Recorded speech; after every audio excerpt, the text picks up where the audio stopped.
Calcul de la mensualité. 3, 2, 1. Si, quiz. Si, bon, compte double. Si un taux d'usure passe de 2,57 à 3,08. Si seul le taux débiteur augmente au max, quelle sera la nouvelle mensualité du cas suivant? On passera de 916 euros à 920 euros, à 941 euros, à 954 euros, à 961 euros. Alors, selon vous, vite à vos calculatrices. Je vais mettre à vos calculatrices. Non, pas plus de 2% quand même. Allez, je vais mettre celle-là. C'est une mauvaise réponse. 961 euros, soit plus 5%. Si vous ne le croyez pas, rendez-vous tout de suite sur ma feuille Excel Amanda Conseil pour vous le prouver. C'est parti, une petite vidéo avant la fixation des nouveaux taux d'usure.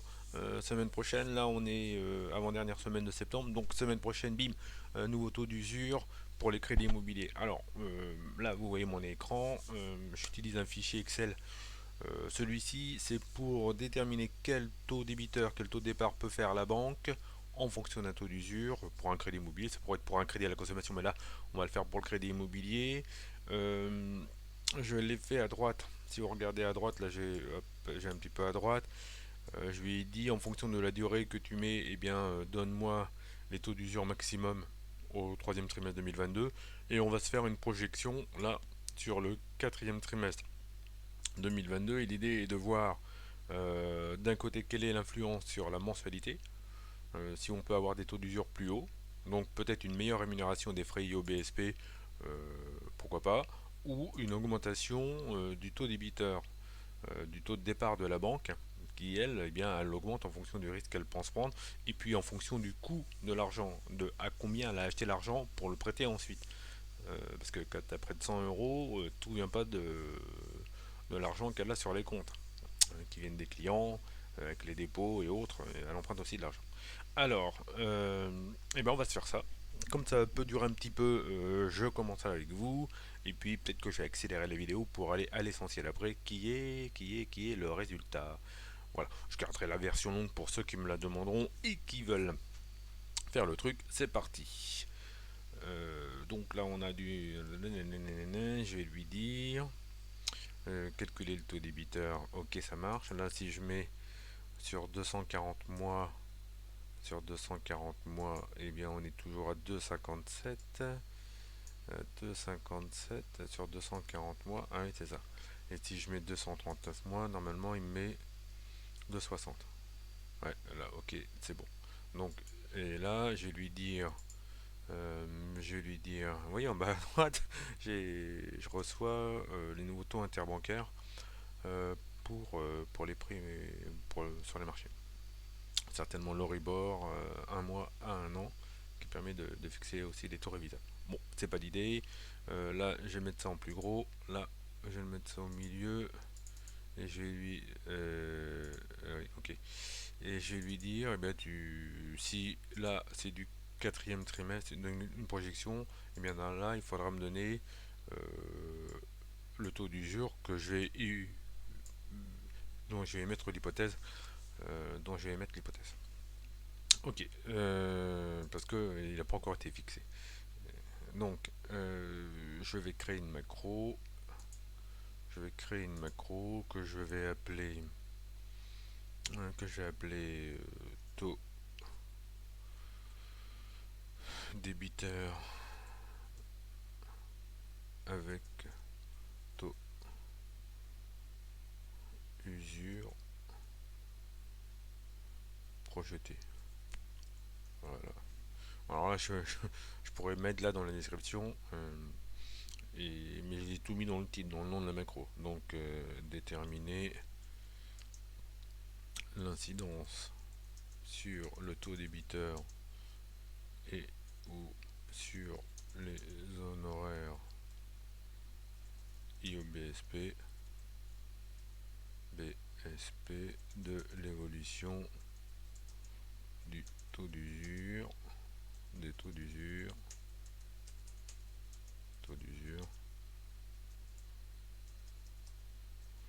et donc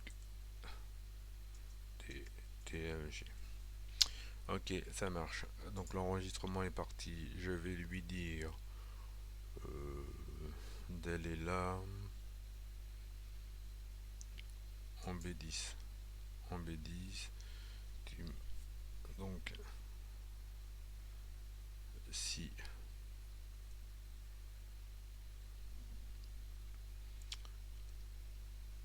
là égale variable,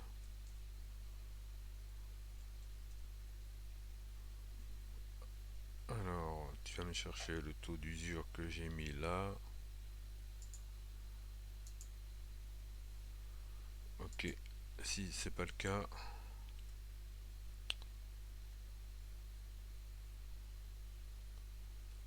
recherche verticale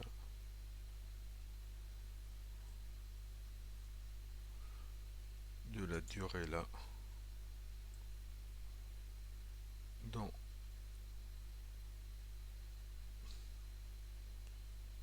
ce tableau là,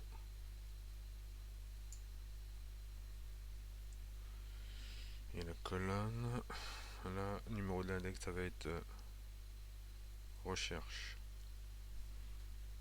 horizontale.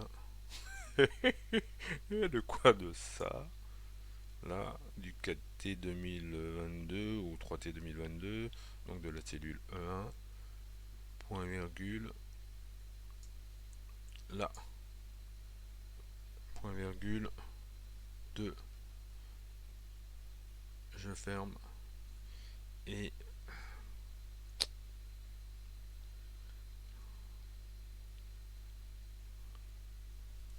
plus 2.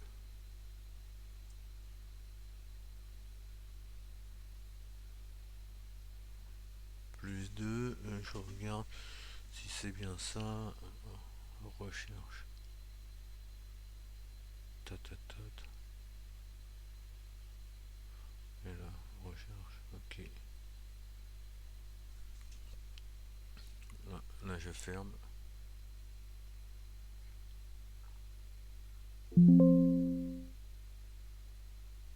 Et, ok.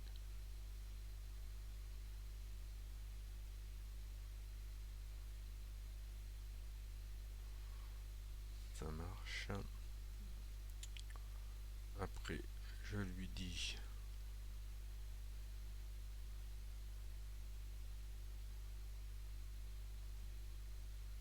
elle est là.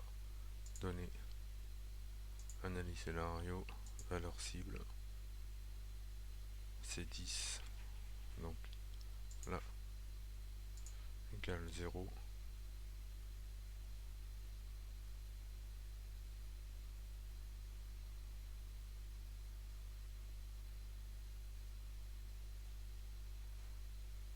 Alors, changer B4. Ok.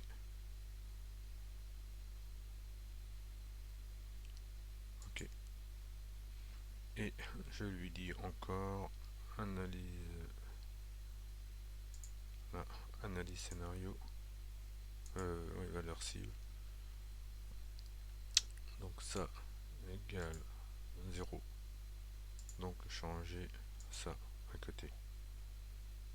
Ok, ça marche. Ok. Et là, ma macro doit être terminée. Arrêtez l'enregistrement.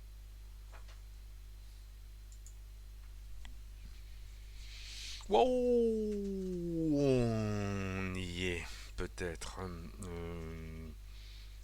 Là, j'affecte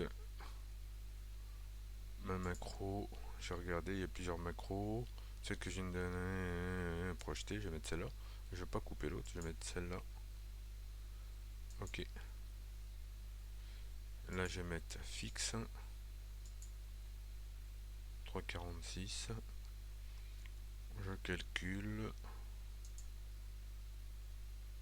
Pom, pom, pom, pom. Ça déboîte, ça déboîte. Ok, ça marche. Ça a l'air de fonctionner plutôt. Euh, Là, si je mets 2000 € d'honoraires, ça va me calculer un autre taux débiteur, pas du 2,89, mais du 2,83. Ok, cool. Ok, cool. Ça a l'air de fonctionner. Si je mets 3T, là, 3T dans les mêmes conditions de 60, il faudrait que le taux débiteur soit pas de 83, mais 1,99 sur moins de 20 ans.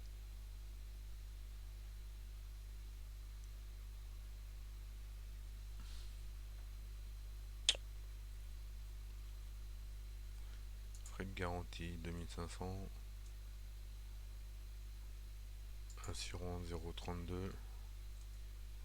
Je fais des calculs. Et là, le montant débiteur va baisser. Il faut qu'il soit de 1,85.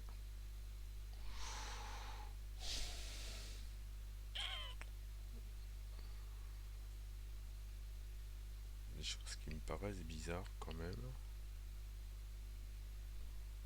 Il faut aller vérifier.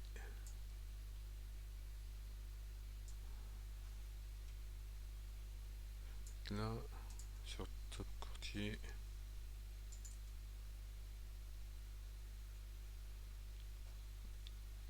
Calcul TFG. 185 222. Là, je vais mettre sur 20 ans parce que je peux pas mettre en mois. Là, je vais mettre 240 mois. Donc, il va me passer un taux d'usure de 2,57. Donc, le taux débiteur qu'il me propose, c'est 1,82. Je vais mettre ça, 1,82. Taux d'assurance 0.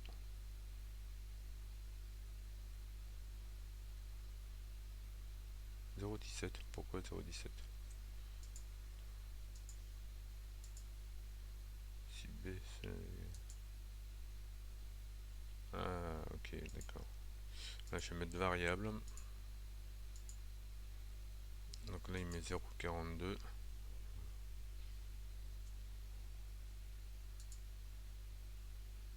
Ça fait beaucoup, là, 0,42. Ça marche pas, ça. Là, je vais enlever ça. 0. 0. 0,32. Il me recalcule un taux débiteur. Voilà.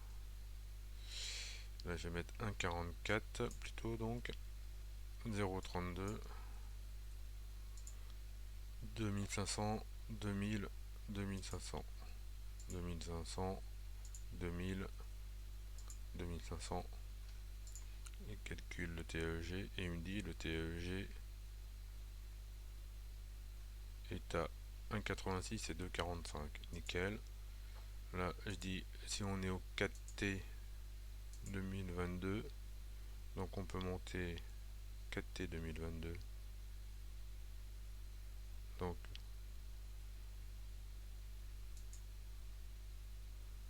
4T 2022.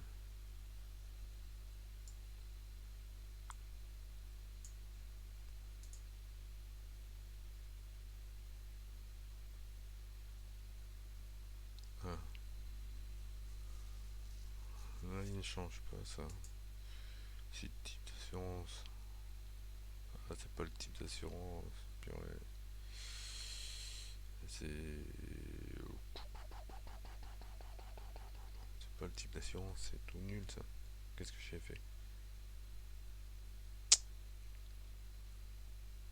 C'est si le taux débiteur est fixe. C'est tout nul.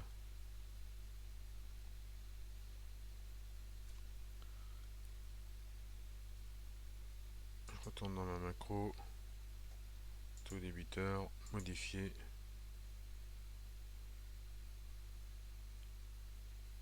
Si type assurance égale.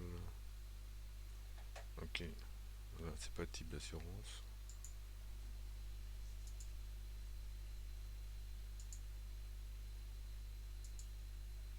Si B6.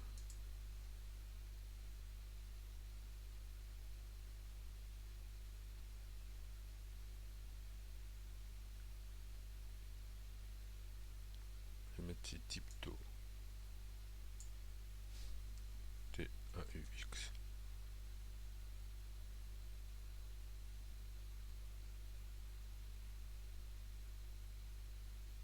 Ok, j'ai fermé. Là j'ai fermé. Ok, donc là normalement il va mettre un truc tout pourri. Il va mettre que c'est pas possible. Ok, fin. Là je vais lui dire, ça s'appelle pas type assurance mais type taux. Là, ça s'appelle type taux.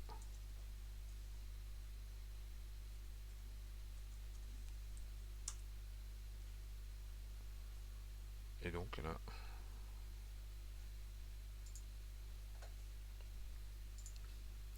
il va mettre du 3,42 puisqu'on est sur 20 ans. Et là c'est bon.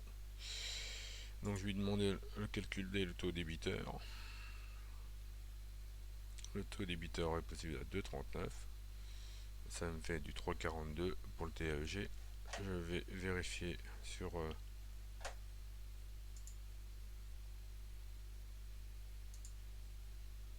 là. Je vais mettre du 2,39 à la place.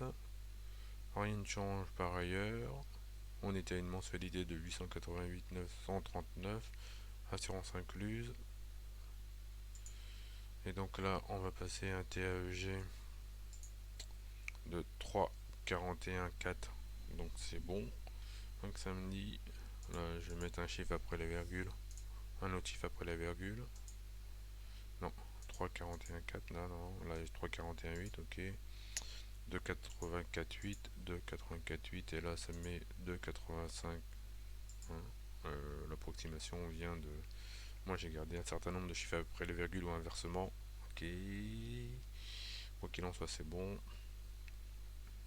Et donc, ça, c'est bon. Donc, ça veut dire que eh bien, la hausse des taux d'usure permettra probablement non seulement d'englober les frais d'IOBSP si la banque ne décide pas, si la banque ne décide pas d'augmenter, de prendre toute la place laissée par le nouveau taux d'usure, donc le TAEG, n'augmente pas autant que possible le taux débiteur.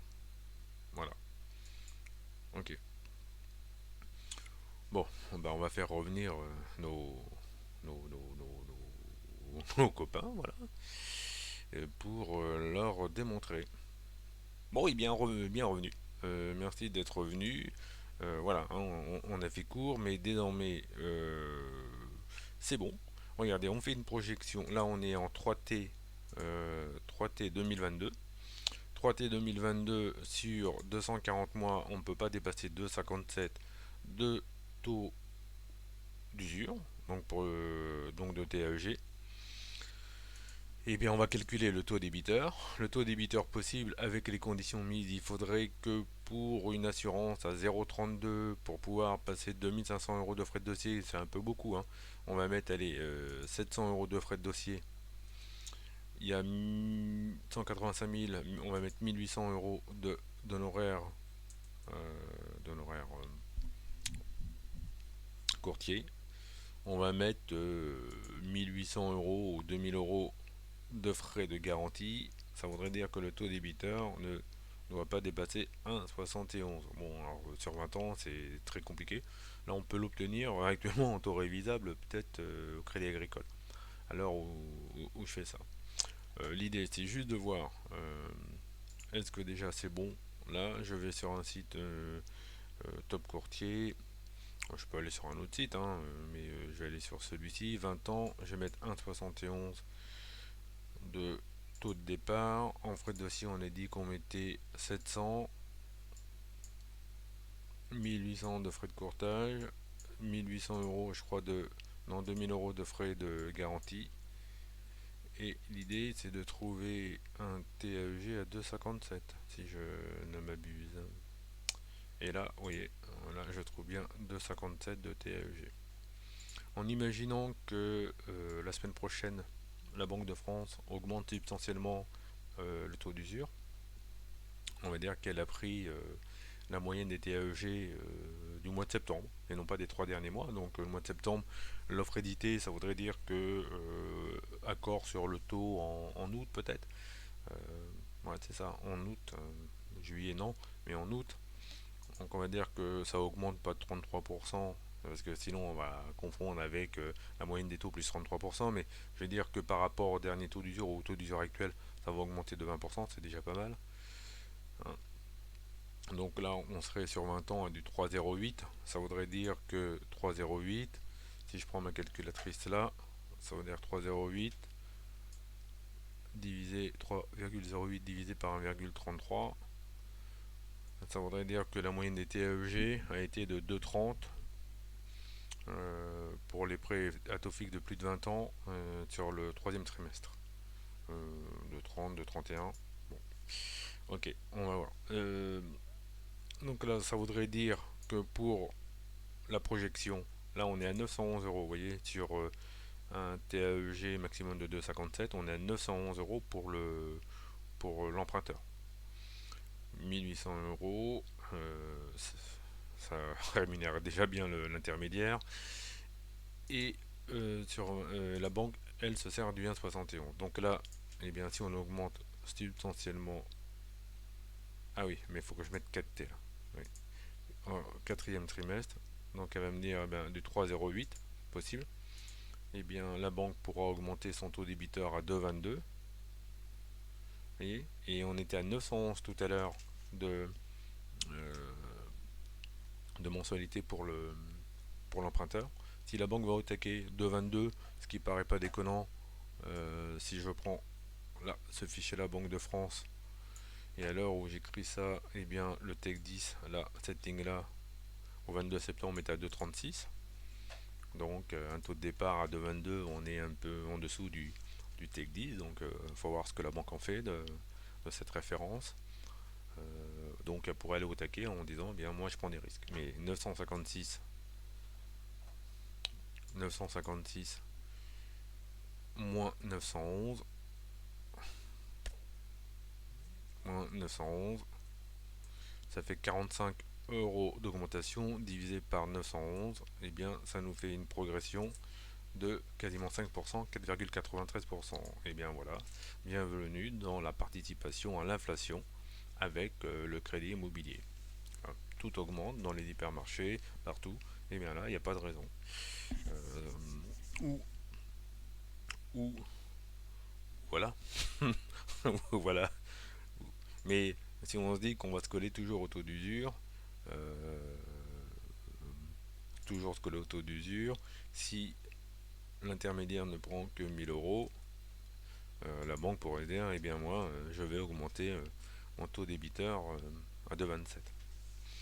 Donc ça voudrait dire que là, pour le coup, 800 euros de rémunération IOB occupe 0,05% dans le TAEG, non, dans le taux débiteur, pour ne pas être aux horaires avec le TAEG. Voilà, voilà ce que je voulais qu'on bien. Euh, Verrons, on verra bien la semaine prochaine ce que cela donne. Mais quoi qu'il en soit, il n'est pas impossible, que les IOB soient pas mieux rémunérés, et que deux, la banque y trouve son compte pour elle mieux se rémunérer en disant qu'elle va prendre plus de risques avec les dossiers clients, puisque tout augmente par ailleurs, donc le risque d'être en difficulté pour payer sa mensualité de crédit ne sera pas nul. Voilà, à très vite.